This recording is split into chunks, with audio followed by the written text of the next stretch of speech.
Imagine being so broke that you have to sell cereal boxes for $40 each just to keep your startup alive.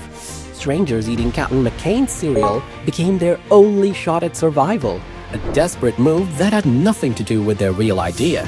Yet, that small lifeline would help them build a company that later reached nearly 90 billion US dollars and transformed the way the world plans their travel stay-ins. This is not a fairy tale.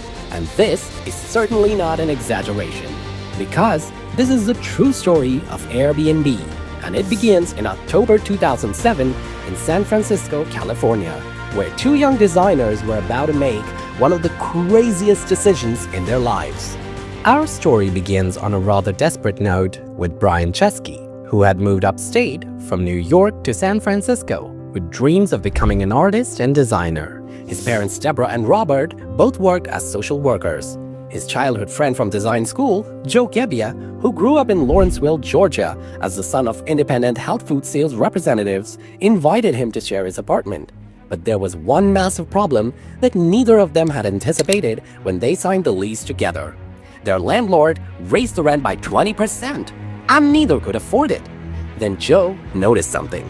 The Industrial Designers Society was holding a conference, and every hotel was booked solid.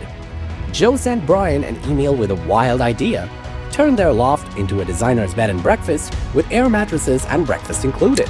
Brian thought it was insane, but they were desperate. They bought 3 air mattresses, created a basic website called Air Bed and Breakfast, and posted it online. To their shock, 3 people signed up, each paying $80 to sleep on an air mattress in a stranger's apartment. That weekend changed everything.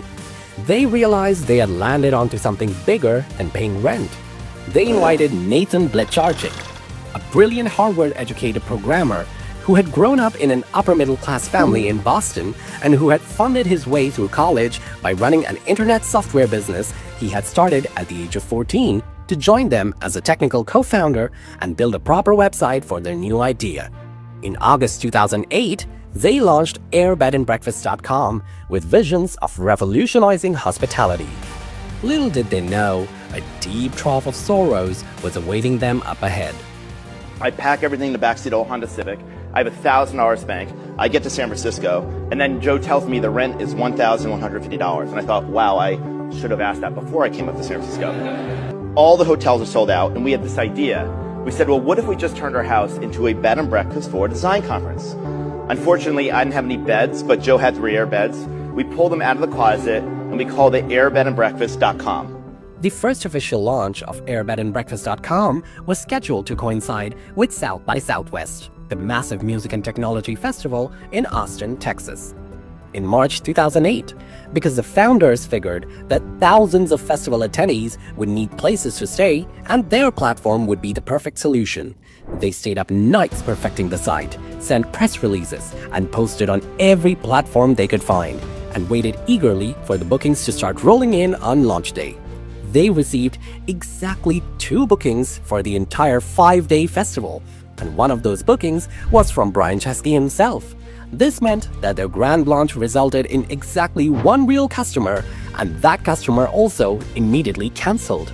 The failure was so complete and so devastating that the founders didn't even know how to process what had just happened, but they refused to give up because they believed in their idea even when nobody else did. They decided to try again at the 2008 Democratic National Convention in Denver. 80,000 people, only 28,000 hotel rooms, perfect conditions. They got featured on TechCrunch, crashed their site from traffic, had 800 listings and 80 bookings. It seemed like success had finally reached them. But once the event was over, the bookings completely dried up. The traffic disappeared, and Brian and Joe found themselves buried in $20,000 of credit card debt each, with absolutely no income and no path forward.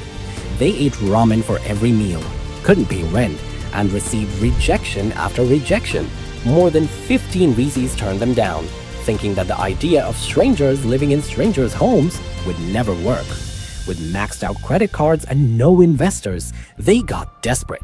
The 2008 election was heating up between Obama and McCain. Americans were obsessed with election merch, so Brian and Joe designed election-themed cereal boxes.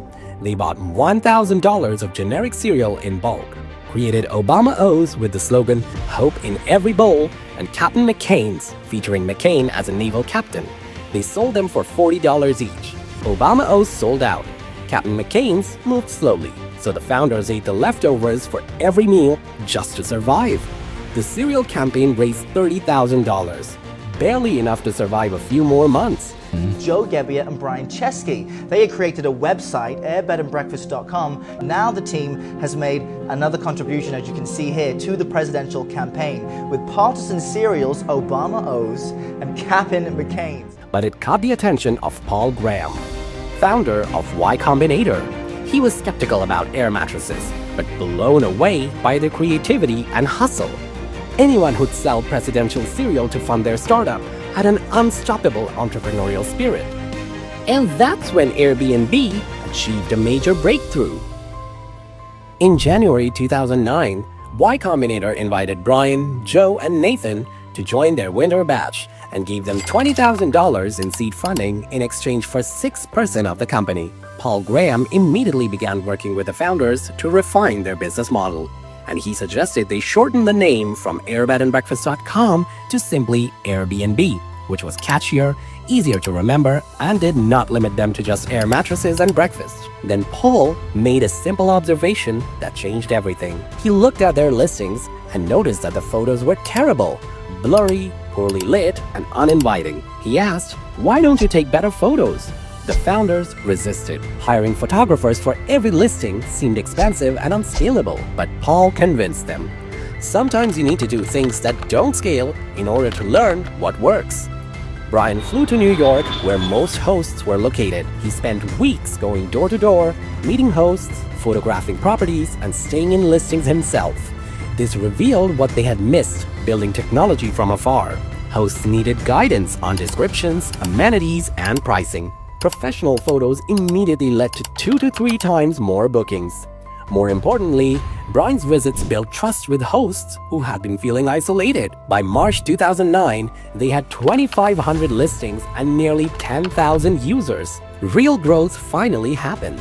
The founders used the remaining Y Combinator funding to expand beyond just renting air mattresses and shared spaces to include entire homes, apartments, vacation rentals, and eventually even unique properties like tree houses, castles, and boats. Because they realized that travelers wanted variety and authentic experiences rather than just cheap alternatives to hotels. Sequoia Capital and Y Ventures led a $600,000 seed round in April 2009, which was Airbnb's first real venture capital funding. In 2010, Airbnb raised $7 million in Series A funding. And in 2011, they raised $112 million in Series B funding at a valuation of $1 billion, officially making them a Silicon Valley unicorn. With this, Airbnb braced itself for what can only be described as explosive growth. By 2011, Airbnb expanded internationally, acquiring German competitor Accolio and growing across Europe, South America, Asia, and Australia. By 2012, they had facilitated 10 million bookings and were adding thousands of listings weekly. The platform that started with 3 air mattresses now operated in over 100,000 cities worldwide. But it was not without challenges and lessons on surviving crises. A San Francisco host had her home damaged by a guest. The story went viral, threatening to destroy the trust their entire platform depended on. Brian Chesky wrote a heartfelt blog post taking full responsibility for not having better safety measures in place. And Airbnb immediately implemented 24-hour customer service, a $1 million host guarantee to cover damages, and enhanced identity verification systems for both hosts and guests. The crisis taught the founders that trust and safety were not just features to add later, but fundamental requirements for a marketplace where strangers were inviting other strangers to their homes. Major cities enacted strict regulations against short-term rentals. New York, San Francisco, Barcelona, Amsterdam, and Paris passed laws making it difficult or illegal to rent under 30 days. Airbnb had to hire lawyers and lobbyists. Painful, but necessary. Then came March 2020. COVID-19 hit travel like a hurricane. Bookings dropped 85%. Valuation plummeted from $35 billion to $18 billion. Airbnb laid off 25% of its workforce, over 1,900 employees. Brian later called this the most difficult time of his life. He didn't know if Airbnb would survive. The founders considered shutting down entirely. But then, they decided to fight through it by pivoting their business model to focus on longer stays, local travel, and properties in rural areas. The pivot worked brilliantly. Millions working from home wanted to move out of their apartments. They booked Airbnbs for weeks or months in small towns, beach communities, and mountain retreats. By mid-2021, bookings recovered to pre-pandemic levels. Rural properties and long-term stays hit record growth. And that's the moment in which Airbnb achieved the triumph. In December 2020, despite the chaos of the pandemic, Airbnb went public in one of the most successful IPOs in American history, with shares opening at $146, more than double the IPO price, and pushing the company's valuation past $100 billion on day one. The IPO turned Brian, Joe, and Nathan into billionaires, ending a 13-year-long journey that began with selling $40 cereal boxes and surviving on ramen just to keep their idea alive. By November 2025, Airbnb had reshaped global travel, growing to more than 8 million active listings across 220-plus countries and regions, supported by over 5 million hosts who have collectively earned more than $250 billion. Their story shows that breakthroughs often start as ideas that seem unrealistic, risky, or even impossible until someone works hard enough to prove it.